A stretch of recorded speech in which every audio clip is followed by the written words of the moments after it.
perhaps we would get a shift in gravitational equilibrium, which would cause another, let's say, a tilt on axis. And would that not explain, for example, what John saw when he said that the stars would be rolled up, and he's just implying that everything's going to be out of place.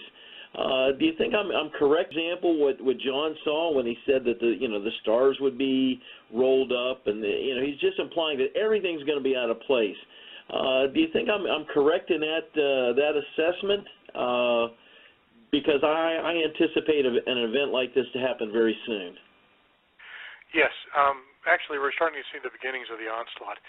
I do believe that Planet X will be preceded by wave after wave of asteroids and comets, because when Planet X struck Earth and split it and divided it, as described in Genesis 1, into heaven and earth, the heaven in a second sense being the second heaven, also known as the asteroid belt, and also all the asteroids and comets were created as a result of this original cataclysm.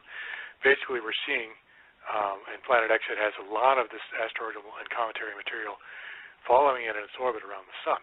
And whenever it comes back into the solar system and approaches near Earth, and to this point I don't believe it's come closer to Earth than the asteroid belt, its original point of collision with Earth.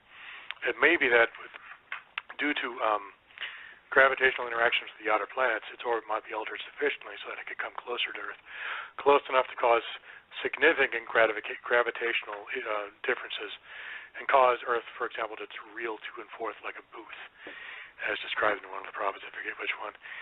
Forgive me, I forget a lot of these specific references. Oh, I know what you mean, sir. But yeah, regarding the sixth seal particularly, I do believe that is the middle of the tribulation, where God, with Planet X first, starts to become visible to the naked eye as it passes through the into the asteroid belt.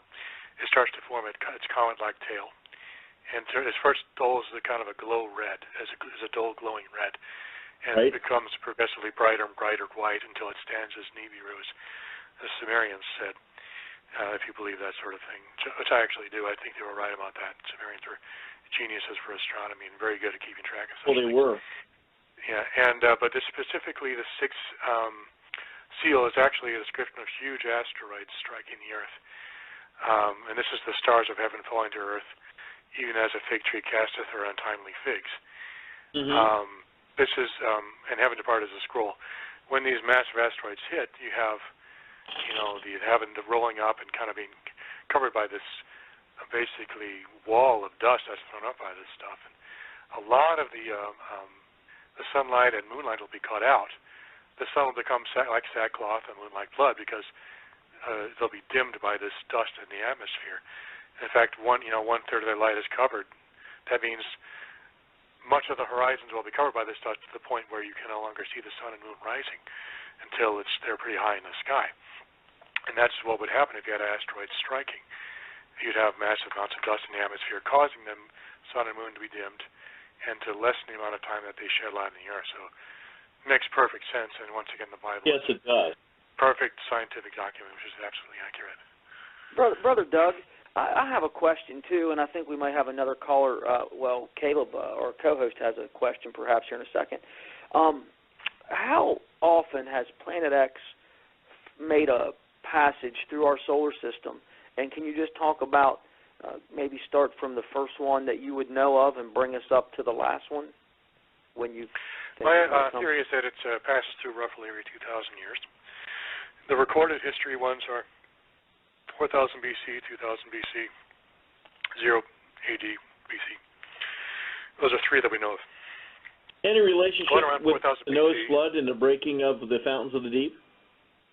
That might have been a result of Planet X2, or possibly, more accurately, maybe a series of huge asteroids smashing into Earth as a result of a near flyby of Planet X, either hitting with asteroids in its train, in its orbit, or disrupting the asteroid belt and sending some flying our way, something like that. That would make... Yeah. Okay.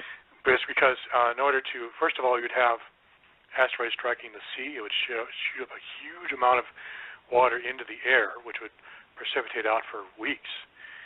And also it would send massive tidal waves or tsunami all over the lands around it for hundreds of miles, and just basically cover everything under hundreds of feet of water, depending on the size of the asteroid.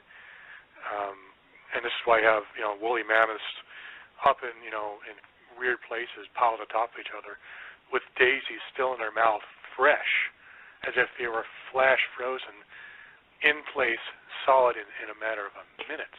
So we find many fossil assemblages, around the world. It's not a gradual deposition. It seems like it's more of a massive movement to escape, and you get kind of buried under the flow of water, sediment, various debris fields. So that and the fact that they were piled on top of each other like they're picked up by a wave and just deposited somewhere like they were rocks. And they were flash frozen as if, and the only way to freeze them that fast, we're talking a woolly mammoth here, as if there was no atmosphere to shield them. And this would happen if an asteroid struck the Earth and it would rip away the atmosphere for a period of time. Part of the Earth's surface would be exposed to open space. And so they'd be near absolute zero for several minutes, maybe hours, at least, many minutes, which is more than enough time to freeze them, flash freeze even a woolly mammoth solid. So you'd have to have an asteroid strike to explain these anomalies because nothing else works. It has to be asteroids. So, and you see in the Bible God constantly using rocks. In the long day of Joshua, the armies of the Amalekites were wiped out by rocks.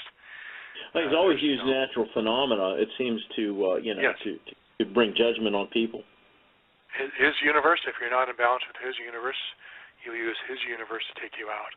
If you're at the wrong place at the wrong time doing the wrong thing, you'll be destroyed by rocks or some other natural thing, which God ordained since the beginning. And the same thing with the end times. If you're not ready to be raptured up, you're going to get hit by these things and destroyed by them. It's because these things were foreordained to happen since the beginning. And if you weren't ready, it's your own fault for being there. Because you rejected God when he came, and he sent his son to save you by his blood. And if you rejected that, you'll have known by yourself to blame when everyone else is taken up and you're left behind. Wow. Brother Doug, from the time we see Planet X, like when it starts appearing in our sky and we see it, people amateur astronomers, I mean, there's some very wealthy amateur astronomers that have very sophisticated telescopes, state-of-the-art technology, not maybe in comparison to NASA or the Mount Graham Space Observatory in Arizona, but there are men that are around that have very expensive astronomy equipment. From the time we start seeing Planet X until it starts hitting the headlines, hey, there is something approaching our solar system, can you just run down that scenario? Things are going to go into chaos. What should Christians do? Could you just kind of give us your take on how that's all going to play out? Like, okay, all of a sudden they come on the news, boom, they're talking about Planet X. Everyone's hitting the internet. They're hearing about it. My goodness, we're going to have a pole shift now. What do you see playing out? I mean, if you just take us through maybe just some frames of till we get to the end and Jesus comes back at the Battle of Armageddon. Generally speaking, what you'll have is a build-up to one road, kind of a clash of civilizations. And there'll be the Islamic, communist, pan-Arab, everything wrong with the world, all the bad people combination. And you'll have the good guys of the West, the people who are for freedom, democracy, freedom of religion, freedom of speech, freedom of the press, freedom of expression in the individual. It would become the individual versus the group. The West representing the individual, and the East representing the mass. And these two kingdoms will rise up against each other, nation against nation and kingdom against kingdom. It will be a battle royale to decide which worldview, the communist, Islamic, useless, festering pile of garbage, can you tell I have an opinion about that, approach, or the Western open-minded, somewhat decadent but still far better than the Eastern approach. And the West will win that conflict. The West, the first horseman will be represented by the West attacking the East. The second horseman, the red horseman, will be the East counterattacking by subversives planted absolutely everywhere, setting off chaos everywhere. The third one will be the famine caused by this chaos, and the fourth, massive death due to starvation, disease, wars, and all the rest. It plays out just like you might expect. This is the process of the consolidation of power on earth by the Antichrist. First half of the tribulation, this is the process of the consolidation of power on earth by the Antichrist. First half of the tribulation, Antichrist conquers the earth. Second half, Antichrist fights against the second coming. So it's first half, Antichrist conquers the earth. Second half, Antichrist fights against Jesus' second coming.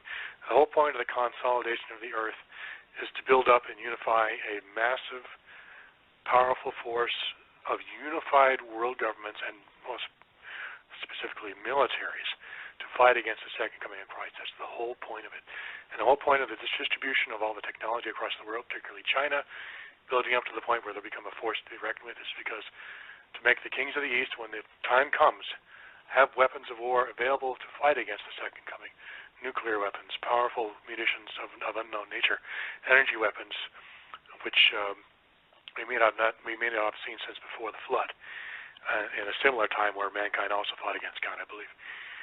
And what we'll have in the end times is we'll have a unified world conquered by the Antichrist and controlled centrally from the temple in Jerusalem, ruled over and controlled and threatened by the abomination of desolation, this sapphire stone I was talking about, which is basically a super, incredibly powerful supercomputer beyond anything we have today, with all knowledge tapped into every single computer, controlling everything and through them the entire world. And then from there, the Antichrist will enslave all those who are still alive with this mark, which is basically a computer chip. Sorry about that. Okay, which is a computer chip. And there will be also an internal network of fibers woven inside of people, I believe, similar to Morgellons, which will boost the distance and range of this chip so that it can be picked up by satellite or ultra-low frequency. So basically everyone who has this chip will no longer have free will. It's possible that the beast computer will actually literally be able to control their bodies and make them move and talk and do things remotely. I've considered that possibility. It is technically feasible. But basically in the end you have a situation where the Antichrist takes control of the entire world rather than he physically controls them, or he controls them monetarily, or both. And the purpose of that is to unify the world against the second coming of Christ. And that's when Planet X appears in the middle of the tribulation, and it begins to approach.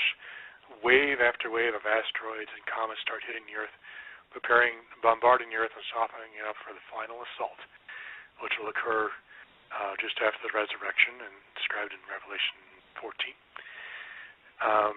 After which time Jesus himself will return with all the saints at the head of a powerful army, and then the seven bowls will be poured out, and what's left of the empire of the beast, those bowls will wipe out their offensive military capabilities, will wipe out the power sources, take out their armies, poison all the waters and the streams, basically take out their food, water, shelter, electricity and power, their weapons, everything. It'll be totally defenseless.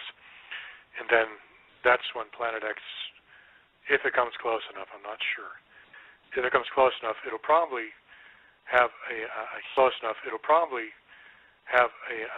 huge amount of energy passing between itself and the Earth, if so. And if so, whatever gets in its way will literally be atomized. That much energy, anything in its way, will be reduced to its constituent atoms, and that's what will happen probably to the armies of the beast. They'll be caught in this beam, which will probably be miles wide.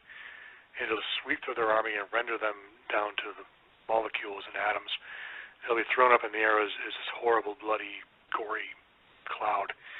And it'll rain down like blood just for hundreds of miles and form this huge red river of blood. It's going to be pretty ugly. But that's what I think will happen. They'll be gathered in this particular place in Megiddo because that's where the sword bathed in heaven will pass through. So God is actually maneuvering them to this position specifically so that they'll be caught by this thing as it passes by because he knows exactly where it's going to hit. And so God, ever tricky, always planning ahead, knowing what's going to happen, infinite steps, is actually maneuvering these fools into thinking they could actually fight against God, whereas in fact he's actually putting them in a place where he can most efficiently destroy them. It's kind of comical in a kind of sort of a dark way, but when you think about it, they never stood a chance. There's really no point in them even trying. And they'll finally be rid of them once and for all after this. That's really kind of the point. Ultimately, the end game is God getting rid of the fallen angels and the fools who were stupid enough to follow after them.